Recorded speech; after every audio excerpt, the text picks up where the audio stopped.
Hi friends, അപ്പോൾ ഇന്നെന്താ പരിപാടി എന്നല്ലേ? ഇന്ന് നമുക്കൊരു മീൻ പേര് ഉണ്ടാക്കാം. അപ്പം കുറച്ച് മീൻ ഒരാൾ നമുക്ക് തന്നെയാണ് ഫ്രീ ആയിട്ട്. അപ്പം ഞാനത് കഴുകി റെഡിയാക്കി വെച്ചിട്ടുണ്ട്. അപ്പോൾ ചട്ടി എടുത്തു, എന്നിട്ട് ചട്ടി കഴുകി വൃത്തിയാക്കി ചട്ടിയിലോട്ട് കുറച്ച് എണ്ണ ഒഴിച്ചിട്ട് അത് ജസ്റ്റ് ഒന്ന് ചുറ്റിച്ചെടുക്കുവാണേ.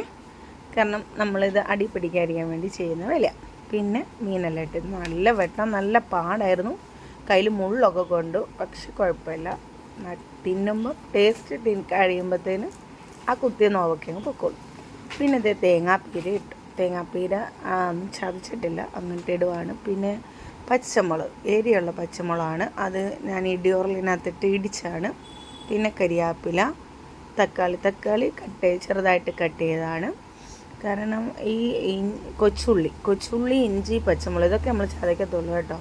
കൊച്ചുള്ളി ഇട്ടു, പിന്നെന്താ ഇഞ്ചി, ഇതെല്ലാം ഇടിയോറിലിട്ട് ചതച്ചാണ്. അപ്പോൾ ഇതെല്ലാം ഇട്ടു. ഇനി അതിന് ശേഷം നമ്മളിടാൻ പോകുന്നതാണ് പൊടി ഐറ്റങ്ങളാണ്. അത് കൂടുതൽ വലിയ പൊടി ഐറ്റങ്ങളൊന്നുമില്ല, മഞ്ഞൾപ്പൊടിയും പിന്നെ ഇടാൻ പോകുന്നത് കുറച്ച് ഉപ്പുകൂടാണ്.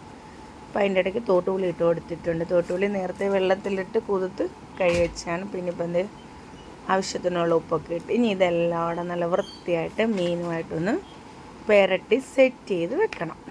എന്നിട്ട് ഒരു ലേശം വെള്ളം, കുറച്ച് വെള്ളം ഒഴിച്ചിട്ട് അത് വേവാൻ വേണ്ടി മാത്രം കുറച്ച് വെള്ളം ഒഴിച്ചിട്ട് വെക്കണം. കാരണം ഓൾറെഡി വെള്ളം ഇതിൽ നിന്ന് തിളയ്ക്കുമ്പോൾ തന്നെ ഇറങ്ങും. കാരണം നമ്മൾ നല്ല അടിപൊളിയായിട്ട് തക്കാളി ഇട്ടിട്ടുണ്ട്, പിന്നെ ഉള്ളി. അപ്പോൾ എന്തായാലും ഓൾറെഡി വെള്ളം ഉണ്ട്. അപ്പോൾ നമുക്ക് ജസ്റ്റ് ഒന്ന് വയ്ക്കാം. ഈ വെള്ളമില്ലേ, ഈ വെള്ളം മതിയാവും. പിന്നെ ചാറ് വേണം എന്ന് ഉദ്ദേശിക്കുന്നവരാണെങ്കിൽ കുറച്ചുകൂടെ വെള്ളം ഒഴിക്കുക. എനിക്ക് ചാറ് ഇഷ്ടമല്ലാത്തതുകൊണ്ട് ഞാൻ കുറച്ച് വെള്ളം ഒഴിച്ചിട്ടുള്ളൂ. പിന്നെ ലാസ്റ്റ് എണ്ണിലെ ഫൈനൽ സ്റ്റേജാണ്. ഇതെല്ലാം വെന്ത് നിങ്ങൾ വിചാരിക്കും ഇതെന്താ വെളുത്തിരിക്കുന്നത്, ഇതിന് കളറില്ലെന്ന്. ശരിക്കും പറഞ്ഞാൽ നല്ല കളറുണ്ട്.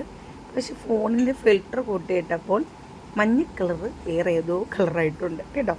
അതാണ് സംഭവം. പിന്നെ ലാസ്റ്റ് നമ്മൾ കുറച്ച് പച്ച വെളിച്ചെണ്ണയൊക്കെ ഒഴിച്ചു. പിന്നെ ഇതിനോട് തിന്നാൻ ഏറ്റവും നല്ല കോമ്പിനേഷനാണ് കപ്പയാണ്.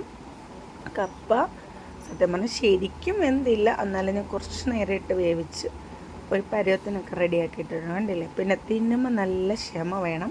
അടിപൊളി മുള്ളാണ്. എങ്ങനെയുണ്ട്?